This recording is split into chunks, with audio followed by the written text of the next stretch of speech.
The resilience revolution, when hard work isn't enough.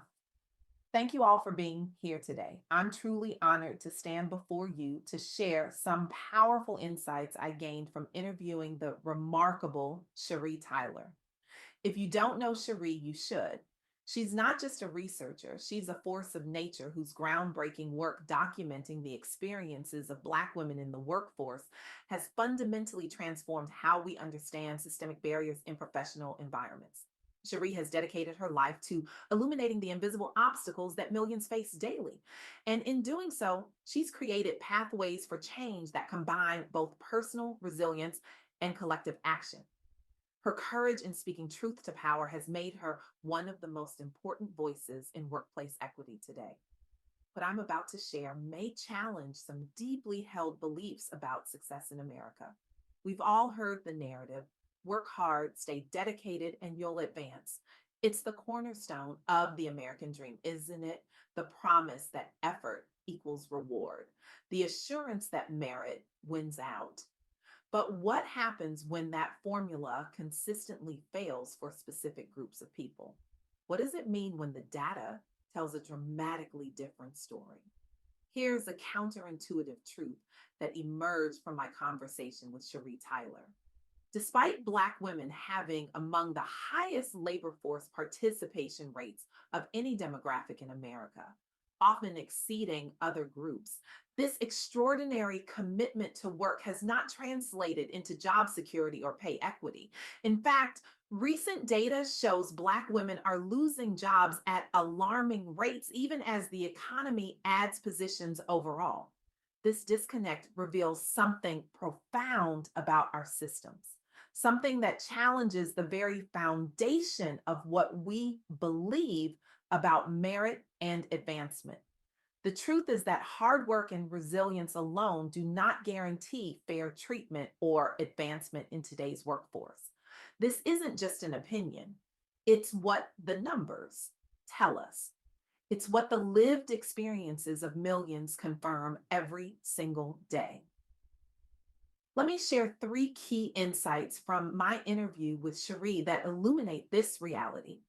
First, the current economic climate is disproportionately affecting Black women professionals and entrepreneurs. While national employment figures rise, Black women are experiencing significant job losses. Second, systemic barriers, including the rollback of DEI initiatives, occupational segregation, and persistent pay gaps, continue to limit opportunities for advancement and equitable compensation for Black women. And third, overcoming these obstacles requires both collective advocacy for policy change and personal resilience. Sharing our stories can inspire others to persevere despite adversity. Now, you might be thinking, these sound like familiar problems. But what makes Cherie Tyler's research so compelling is how clearly it demonstrates the gap between effort and outcome. Let me walk you through some specific examples that illustrate this disconnect. In 2024 and 2025, Black women working in federal government roles experienced an estimated 33% decline in employment. 33%. This stands in stark contrast to just a 3.7% drop across the overall federal workforce during the same period. Let that sink in for a moment. A group that represents approximately 8% of the federal workforce shouldered nearly a third of the job losses. What caused this dramatic disparity? The primary factor was mass layoffs triggered by anti DEI policies at the federal level under new administration directives. These changes particularly impacted sectors where Black women had made significant gains over previous decades. Think about this for a moment. Black women's representation had grown in federal jobs over previous decades due to affirmative action policies. Then, with an abrupt policy shift, that progress was erased, leaving many without recourse or transitional support. Imagine dedicating decades to public service, rising through the ranks despite obstacles, only to be told your position no longer exists, not because of your performance, but because the very programs designed to create equity were deemed unnecessary. Advocacy organizations responded by raising awareness about these inequities through media campaigns and lobbying efforts aimed at restoring DEI programs. While immediate reversal of job losses proved difficult due to political headwinds, increased visibility led several private sector organizations to recommit publicly to diversity hiring practices. This situation exposed how vulnerable progress can be when systemic support structures are dismantled and underscored why continued vigilance is necessary. But the challenges don't stop with job security. Let's talk about compensation. A 2024 report from the Institute for Women's Policy Research found that full time working Black women earn just 69 cents for every dollar paid to white men, with figures dropping below 50 cents in some states like Louisiana. Pause on that number for a moment. 50 cents on the dollar in some states, half the pay for full time work. Imagine working just as hard, being just as qualified, yet bringing home half the resources to support your family. Imagine the compounding effect of that disparity over a lifetime. The dreams deferred, the opportunities missed, the security never achieved. The barriers creating this gap included occupational segregation, being funneled into lower paying fields, lack of pay transparency, discrimination during promotion processes, and what researchers call the motherhood penalty. What's particularly striking about this situation is the historical context Cherie Tyler emphasized in our interview. Despite having among the highest labor force participation rates of any group of American women since World War II, wage parity has remained elusive for Black women, even when controlling for education, level, and experience. In response to these persistent gaps, advocacy groups push companies toward transparent salary bands. Mentorship programs were launched within professional networks, specifically targeting upward mobility for mid career Black women professionals. Some firms reported measurable improvements after adopting transparent pay scales. Participants in mentorship initiatives saw higher promotion rates compared with non participants over 2 years. The research spurred ongoing public discourse around closing racial and gender wage gaps nationwide. Several companies set specific targets tied directly to executive compensation packages if progress wasn't achieved within set timelines. These steps have begun shifting industry norms around accountability while empowering more individuals with information needed during negotiations. As Cherie often says, when we know better, we can demand better. The third example from our interview focuses on the tech industry, where by early 2025, less than 5% of roles were held by Black women, a number that shrank further following widespread rollback of corporate diversity initiatives amid political backlash against DEI programs. Tech firms deprioritized inclusion efforts under pressure from shareholders and governments questioning their value. Many recruitment pipelines built specifically for underrepresented talent were shut down overnight. What's remarkable about this situation is the response.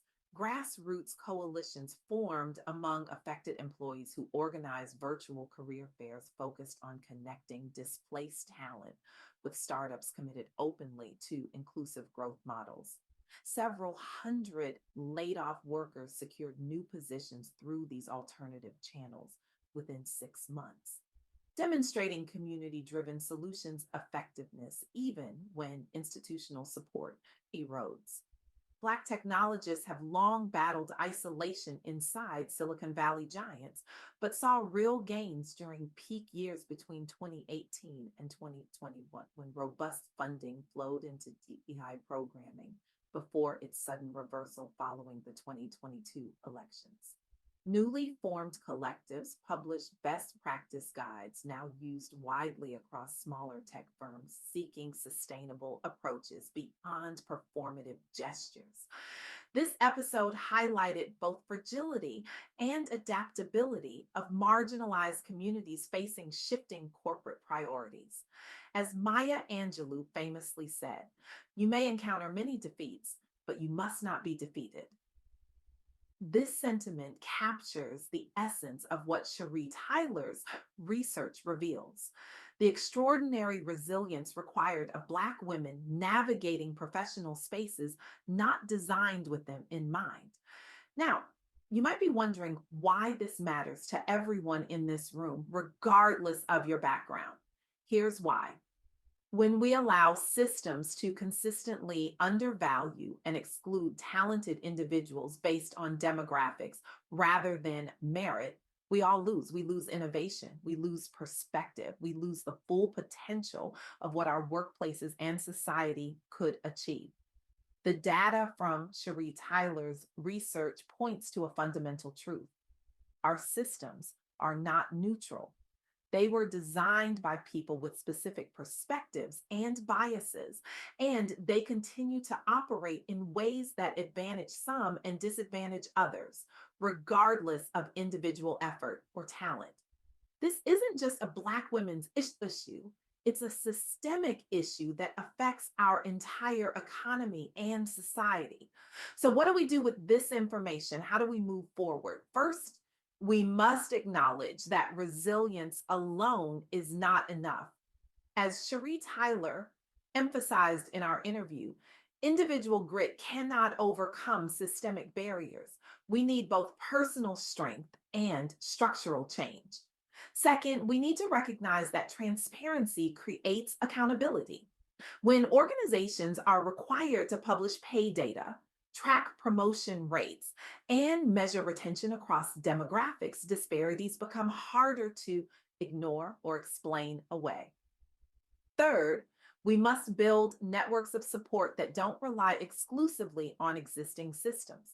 The tech industry example shows how community driven solutions can create pathways even when institutional doors close. And finally, we must share our stories. As Cherie Tyler told me, when we remain silent about our experiences, systems of inequity thrive in that silence.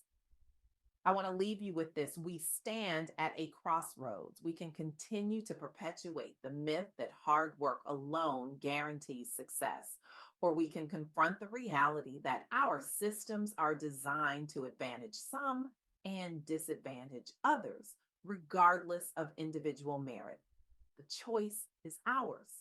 Will we continue to expect extraordinary resilience from those facing systemic barriers? Or will we have the courage to rebuild our system so that hard work actually does pay off equally for everyone? I challenge each of you today to examine the spaces where you have influence. Ask yourself, who is thriving there and who is struggling? What invisible barriers might exist that hard work alone cannot overcome? And most importantly, what can you do to change those systems? Because the revolution we need isn't just about building more resilience in those who face barriers, it's about dismantling the barriers themselves.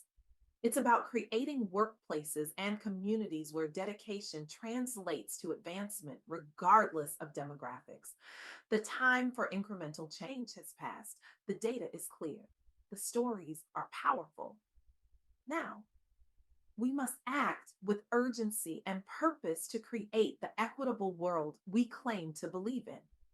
Your action or inaction in this moment will shape the world we leave for generations to come. What side of history will you choose to stand on? Thank you.